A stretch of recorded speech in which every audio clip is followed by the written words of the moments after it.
Hey, welcome back. This is video number 3, and we're going to talk about creating content. So now that you have an attack plan, a direction to go towards, now we can begin to use that attack plan and apply it to the content that you'll be creating. Now, what I want to do is give you some sort of structure for your content. So if you chose your product, then listen carefully. This is kind of a structure. You can change it around a little bit, but as long as you adhere to the structure, you can always change the content, the specific way of writing the content, but you typically want to start with a problem question, something to engage with them, something to provoke their thought. Always start with a question. You can start with a question, you can elaborate further, and then ask more questions as long as they relate specifically to the main original question. And then you want to provide a partial solution. You don't want to provide the whole solution. The whole solution will be them actually buying your product. And then, of course, you want to get your hyperlinks, and your hyperlink is going to link to your actual product, your website, your list building, your squeeze page, your landing page, whatever that might be at the end of the goal. But the whole goal here is to lead up to that point where they're going to want to click on it because they have an idea of what you're all about and what your product or service is all about. But up until that point, you do want to provide good, valuable, trustworthy information. Now, there are different types of content that you can create, and I'm going to show you in just a minute how to get access to that content, how to know if that content is proven to be like highly engaged content, and you'll see how easy it's going to be. All right. Now, if you chose the affiliate route in the previous video, then it's going to be slightly different because you're selling somebody else's product. You're not really selling your own product. Now, what I find with product and affiliate marketing is they both start out with problem questions. Some sort of question that engages the audience. And then, of course, like I said earlier, you can ask other questions along the way. And then, of course, we have problem question, partial resolution, and then you can ask questions and then provide content. And your content PDF file can be long, it can be short. In fact, it depends on what it is. But sometimes the shorter, the more straightforward it is, the better. If people can get the content, the resolution, the partial resolution that they need, then of course they are willing to look at the product. Now, as an affiliate, you could send them directly to your affiliate link. That's fine. So you could kind of take the angle of your product up here. But to get better high conversions, what you might want to do is you might want to do problem question, partial resolution being a product itself, and then maybe a hyperlink to the review and bonus of the product.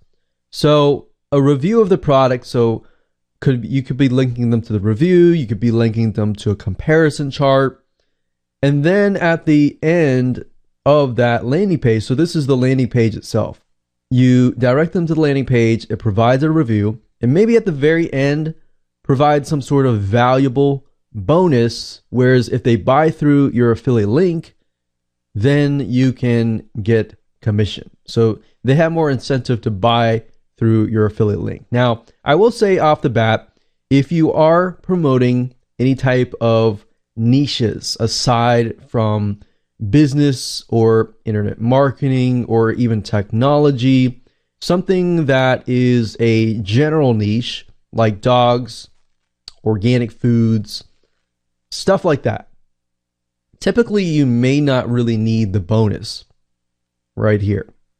The bonus here is just giving people an incentive to buy. And this would help if you are in the online business, internet marketing niche. If you are not, then I wouldn't really worry about that too much. you can always test it out and see if it works. But the bonus is there to give an incentive for people to buy through your affiliate link rather than buying through somebody else's affiliate link. Now, if you are a general niche, then like I said, you can do problem question, partial resolution, and you can even do this model here. But instead of directing them just to the review and bonus, you're directing them to just the review. And then at the review, you can review the product, you can compare it with other products to help them make a better decision. Now, with that said, let me jump on over back to Facebook Ads Audience Insights, and we're going to dig out some angles, questions that you can put into your content. All right, so see you there. So finding content, angles, questions, highly engaged questions is actually very easy to do as long as you figure out your demographics. If you don't know your demographics, then obviously trying to figure out what content to create is going to be actually very, very hard to do. So now that you know the process up until this point and why I am teaching it this way, what we want to do is we want to go back to where we left off earlier, which is at facebook.com/ads/audience-insights. And as you can see in the previous video, I did a search for Dogster right here. And earlier we found that 95% of women, 5% men. Now, what's nice about facebook.com is you can actually click over here. So if I wanted to hone in specifically on age bracket 55 to 64, I just click it and it'll isolate it and it'll allow me to see a better picture of just that age bracket, right? So I can see that age bracket, their lifestyle, and I could easily go to pages that are related to this lifestyle. I can see the majority of them are married, education level, and job title. So we can see it looks about the majority. If we can also sort this, so we'll sort this by greater down. We can see that they are mainly administrative, perhaps secretaries, management, healthcare and medical, sales, personal care, production, business, and financial operations. So a lot of women that have pretty high paying jobs maybe. So that kind of gives you an idea of what you're selling and how that correlates with maybe their spending habits, their purchase habits, which Facebook ads also shows over here. Now, we're specifically interested in content. So if you click on page likes, you can get an idea of the top categories or the top pages that they are interested in. So we can see right off the bat, because we are searching for dogs, we can see they are very interested in Dr. Marty Becker, Cesar Millan. So if you don't know these people, these are highly celebrities as far as dogs go. Causes: I'm against animal abuse. Community: dog bless you, which is interesting. So a lot of dogs. You see that? Animal rescue: corpse, I love dogs. Life with dogs. Family pet. So a lot of dog related things, right? So even retail and consumer merchandise, you can see what they're buying. So if we just go ahead and go to these pages, I'm just going to open them up in new tabs. So what I'm doing here is I'm clicking with my mouse the scroll button, and what that is doing is it's just opening up new tabs up at the top. So I'm going to leave it like that. Let's just take a look at Cesar Millan. So we can see he's a public figure and he is well known in the dog training area. So anything related to dog, anything related to helping your dog, he is on top of that area. So what we want to do is we just want to look at the content that he has posted up. So what do you do if your dog is stung by a bee? Now, you also want to ask yourself the question, does this directly relate to my product? Because if it doesn't directly relate, so if you were to look at a content piece like this, would you gradually and naturally be interested in buying a product or buying your product? That's the question that you should ask. Now, if you look through here, we can see that this piece of content got 9,000 likes, 800 shares, but we know Caesar he's already huge. So we know most of his content is going to be highly engaged. And you know the content that he puts up is most likely going to get a lot of engagement. So big companies like this, you can easily take a look at and get some competitive intelligence. So we look down here, we can see that just the smiley face of a dog gets a lot more likes and shares. So we can tell off the bat that this particular audience is very highly emotional and gets really excited about dogs and everything like that. So that's what you're trying to figure out, is within the niche itself, what gets them excited, what gets them really angry, what gets them highly engaged. Now, if we go through here, we see most of these seem to be images, but we have ear cleaning here. So routine cleaning. So if you were, let's say, for example, to create a piece of content on cleaning, you might want to hone in first on the problems that dogs have in relation to dog cleaning. So in this case, if you were to read this, you can see routine ear cleaning is a great way to prevent and detect potential ear issues. So you could hone in on maybe a variety of different potential ear issues that dogs have. And then from that point, you can then talk about a partial resolution. So you can bullet point, talk about potential ear issues, maybe common routes that people take, and why maybe those common routes may not be as effective. And then you can lead them on to your product or affiliate review. So that's why we're going through here, is just getting ideas about what our audience likes and dislikes. Now that we've looked through here, we can also look through here as well. So I'm against animal abuse. So most of this will probably be about animal abuse.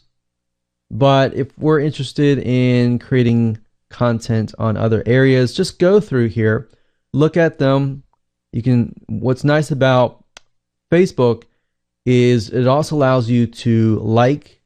And when you click on like here, as you can see, you can like, you can love, you can laugh, you can say wow, you can sad or angry. Now, this allows you to see what people are feeling, right? So it's not just a like button anymore. There's a lot more information and gives it away. So now you can see not just how engaged people are as far as their comments goes, as far as their shares go, but you can also see how they feel. So like I said, it doesn't matter if this is a product attack or an affiliate plan of attack. It doesn't matter. Really what you're trying to do right now is simply find the pages that they like and get the information. So you can see page likes here as well. So you can see more pages. So you should have tons and tons of different angles of content that you could potentially create. Now, you can also see location, but we're not too interested in that as of now. You can see activity, which is also nice because it shows you how engaged they are as far as pages liked, comments, posts shared, and ads clicked. So ads clicked is a good thing because if you want to expand this later on, you can see that this specific audience is highly engaged as far as ads go.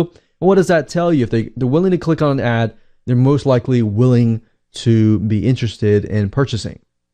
Now you can see device users. We can see iPads, which I'll tell you right off the bat, if somebody has an iPad or some sort of device like that, that means that that audience typically has some form of disposable income and they're willing to spend money on extra devices or items. Now we can click on household, and that gives you an idea of how much they earn, how many homes they earn, how big is their household size and home market value, and of course, what does their spending methods look like? And of course, if you click on purchase, this gives us an idea of retail spending, which is a good idea. And say, for example, you were to go into a niche and you find that the retail spending or online purchases is very, very low. And that might be fine, because that might be meaning that offline retail is high. And that might tell you certain purchases might be lower online versus certain purchases on offline are higher. But that also gives you an idea of the direction even your business could take. So we can see here purchase behavior. What do they purchase? They purchase pet products, home and garden, sports and outdoors, household products. So if you say, for example, you build a list of these consumers, what other products could you potentially sell? That is what this graph is telling you. What other products can you sell?